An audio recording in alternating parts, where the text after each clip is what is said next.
The United States is back, and thank God for that.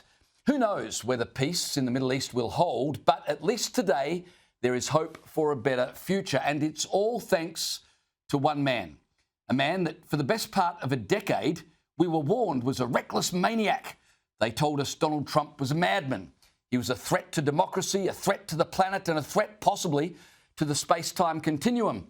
Just 8 months ago, The Guardian declared with its usual self-awareness vacuum that, and I quote, "The 47th President of the United States is a danger to his country, to Britain, and to the world." We were warned by everyone on the left, weren't we? Whoopi Goldberg, for example, said that if people didn't vote against Trump, well, they would imperil their very lives. It's up to each and every person in this audience to make sure you get out there and vote. And no, you can't lay by the wayside and say, I'm going to let somebody else do it. Because this requires you recognizing that we're all in danger here. And let's not forget our very own Anthony Albanese, who said that Trump's idea of foreign policy was not only concerning, but scary as hell. He scares the out of me. And I think it's of some concern that the leader of the free world thinks that you can conduct politics through 140 characters on Twitter.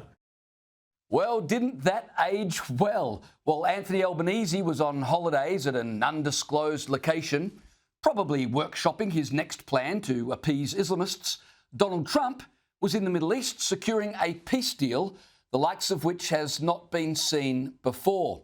While Elbow and the other cowardly leaders from around the West recognised a Palestinian state in the hope that a Palestinian state would recognise them, Trump jumped in and reunited hostages with their families.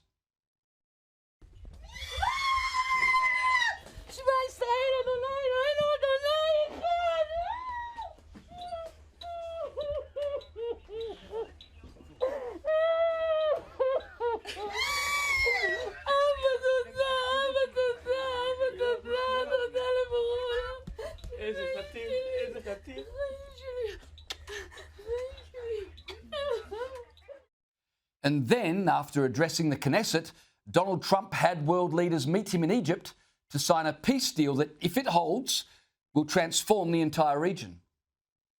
The God who once dwelled among his people in this city still calls us, in the words of Scripture, the turn from evil and do good, to seek peace and pursue it. So he still whispers truth into the hills and knolls and valleys of his magnificent creation, and he still writes hope into the hearts of his children all over the world. Yes, yes, the US president may well be a deeply flawed individual, aren't we all? But it's amazing how God can use crooked sticks to draw straight lines. And I know critics will scoff at an imperfect man like Donald Trump quoting the Bible, but Trump never fails to demonstrate the kind of self-effacing humility not often seen in his self-righteous critics. Have a listen to what the US president said when asked if he thought ending the Gaza war meant he might make it into heaven. I don't think there's anything going to get me in heaven. Okay, I really don't. I think I'm not maybe heaven bound. I may be in heaven right now as we fly in Air Force One. I'm not sure I'm going to be able to make heaven. If Trump will make it to heaven, but he's certainly been able to raise hell in all the right places. Here's how he welcomed world leaders to the peace summit in Egypt. I've known so many of you for so long. You're friends of mine. You're great people. I have a couple I don't like in particular, but I won't tell you who. I have actually a few of them I don't like at all, but you'll never find out who they are. Well, maybe you will, come to think of it. But I have most of you who I like a lot and I respect a lot.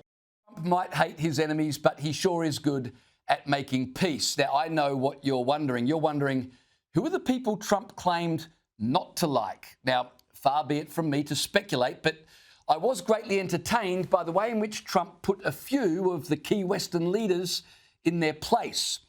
Let's start with Keir Starmer, who, you'll remember, ignored Donald Trump and recognised a state of Palestine while Hamas was still in charge and hostages were still being held in cages.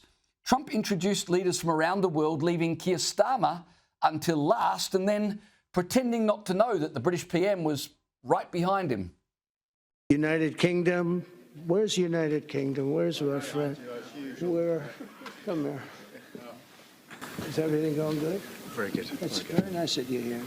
These people all came in like 20-minute notice, and I think it's fantastic. And we have so many others, and just so many others. I love how Trump points out that Starmer got there with just 20 minutes notice. The British PM is the guy who turns up for a few beers after the hard work has been done. Remember, Keir Starmer, like our own Anthony Albanese, actually believes that by recognising Palestine, he contributed to the peace deal. The arrogance. I suppose that's why Starmer stepped forward to the podium, assuming Trump was, going to have him say a few words. Watch it again and observe how Starmer's face goes from beaming with pride to a scowl as Trump sends him back to where he'd come from because, well, let's face it, Starmer had absolutely nothing to do with anything that was going on. Come here. Is everything going good? Very good. It's very nice that you're here. These people all came in like 20-minute notice, and I think it's fantastic. And we have so many others, and just so many others. Absolutely priceless. A total boss move by Trump to put a moral inferior, and a dangerous one at that, in his rightful place. Keir Starmer's partner in crime, Mark Carney, well, he didn't escape unscathed. Have a listen to this exchange between Trump and the Canadian Prime Minister, who thanked Trump for accidentally addressing him as the Canadian president. So you going back? I'll go back. I'm glad you upgraded me to president. Oh, did I say? Great stuff. That's good. I started. At least I didn't say that. Great stuff. That was great. At least I didn't refer to you as governor. Trump reminding Mark Carney that there is always the possibility Canada could become the 51st state.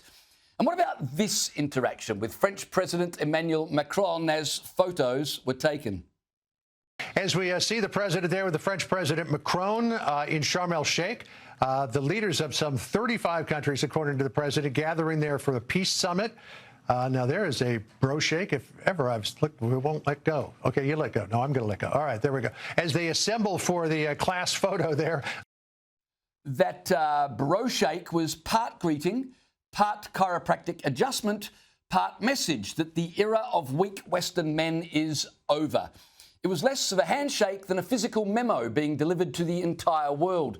For years, these effeminate Western leaders have patronised a weak America, and no wonder evil has been able to run rampant around the globe. Trump's handshake seemed to me to signal things have changed.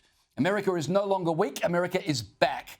And not the apologetic, soul-searching America that lectures itself on privilege. No, the other America. The loud, brash, unapologetic America that terrifies bureaucrats and delights freedom lovers. Speaking of delightful, Italian Prime Minister Giorgia Meloni was one leader who, unlike Starmer, Macron and Carney, wasn't so foolish as to recognise a Palestinian state in a bid to appease terrorists internationally and court the Muslim vote domestically. Have a look at how she was treated. We have a woman, a young woman who's...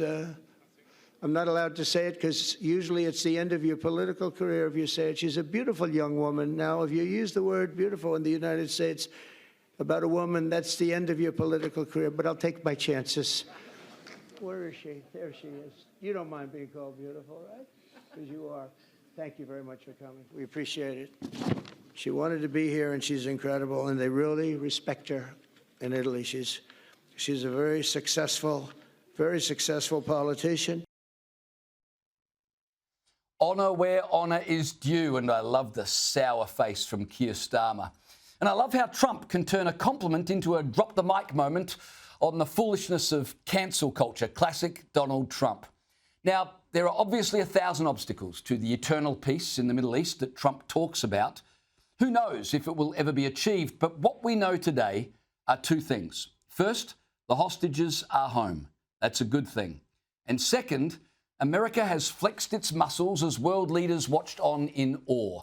For people who genuinely want good to triumph over evil, that too is a very good thing.